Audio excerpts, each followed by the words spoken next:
नमस्कार दोस्तों। एक और दिल दहलाने वाली खबर। इस वर्ष 2020 में पता नहीं क्या क्या देखने को मिलेगा। सब कुछ समझ के बाहर है। वर्ष 2020 क्या हमें चेतावनी दे रहा है कि हमें अपनी गलतियों पर इंट्रोस्पेक्शन करना होगा। केरल मलापुरम में अपने मनोरंजन के लिए कुछ लोगों ने एक प्रेग्नेंट हथनी को पाइनएप्पल में फायर क्रैकर्स बांध कर खिला दिए और उसकी निर्मम हत्या कर दी। दर्दनाक। ये सिर्फ एक ऐसी घटना नहीं है, बस फर्क इतना है कि ये हमारे सामने आ गई। रोजाना लाखों की संख्या में जानवरों पर अत्याचार होता है और हम चुप बैठे रहते हैं। और कुछ लिबरल्स सिलेक्टिवली इन टॉपिक्स को उठाकर अपनी बात रखते हैं। इन सबसे पहले हमें जानना होगा कि जानवरों पर अत्याचार होता कैसे है। सबसे पहले मनोरंजन और शौक के लिए एक हाथी को मार दिया, एक शेर को मार दिया, एक जैकाल को मार दिया, ऐसे पता नहीं असंख्य जानवरों की हत्या कर दी जाती है। इसी मनोरंजन के लिए फिल्म मेकिंग में भी जानवरों का इस्तेमाल होता है। और वो किसके लिए? सिर्फ आपके और मेरे मनोरंजन के लिए। दूसरा, हत्या होती है आपके कपड़ों के लिए, जूतों के लिए और अन्य लेदर प्रोडक्ट्स जैसे seat belts, seat covers, bags etcetera, इन सब के लिए। और ये किस लिए होता है? सिर्फ व्यापार, पैसे के लिए, जहां पर जानवरों को यातनाएं देकर मार दिया जाता है, डंडों से पीटा जाता है।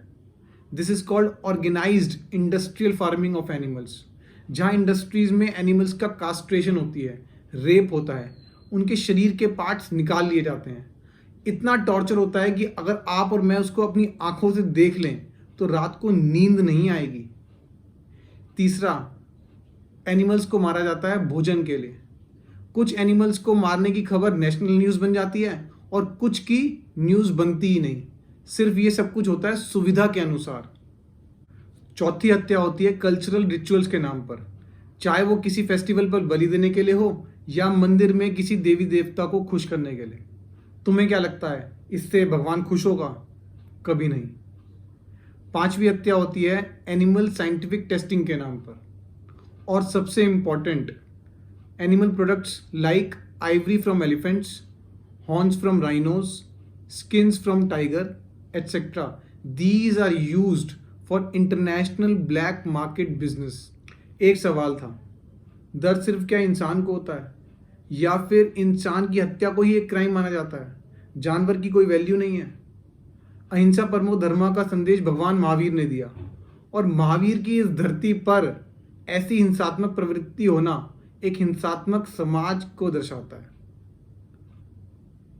हर सरकार क्रुएल्टी टू एनिमल्स को लेके काम कर रही है, लेकिन वो सफिशिएंट और सख्त नहीं है। इसलिए ही आज तक ऐसी घटनाएं हो रही हैं।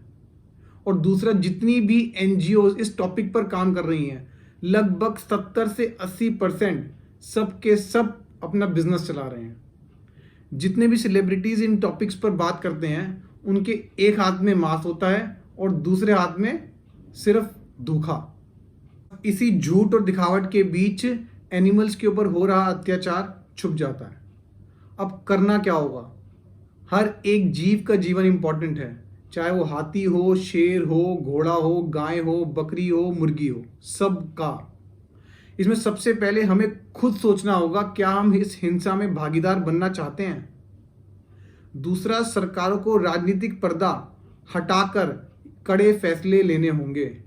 Justice to animals is as important as justice to humans. Strict rules and strict implementation is the only key to solve this problem. तीसरा, कल्चरल रिचुअल्स और killings which promotes animal atrocities shall be stopped, not by the government but by people themselves. और आखिरी बात सिर्फ ये कहूँगा कि black market में इंटरनेशनल ट्रेड से रिलेटेड जो भी एनिमल्स को बेचा जाता है या उनके पार्ट्स की स्मगलिंग होती है, उसमें कहीं ना कहीं पॉलिटिकल लिंक्स होते ही हैं। तो राजनेताओं को अपने चरित्र को साफ जरूर रखना होगा। पैसे से बड़ा है धर्म, और धर्म कभी भी हिंसा नहीं सिखाता। ये सब तो मेरे पर्सनल व्यूज़ थे और मैं जानना चाहूँगा कि इस टॉपिक से रिलेटेड आप सबके क्या व्यूज़ हैं। तो वो प्लीज़ आप मुझे नीचे कमेंट सेक्शन के अंदर ज़रूर बताएं। I hope you like this video. So please like this video, comment कीजिए, शेयर कीजिए अपने फैमिली एंड फ्रेंड्स के साथ, और प्लीज़ मेरे चैनल को सब्सक्राइब कीजिए। मुझे मोटिवेशन मिलती रहेगी कि इन टॉपिक्स पे मैं आगे और भी ऐसी वीडियोस बनाता रहूँ। धन्यवाद। जय हिंद।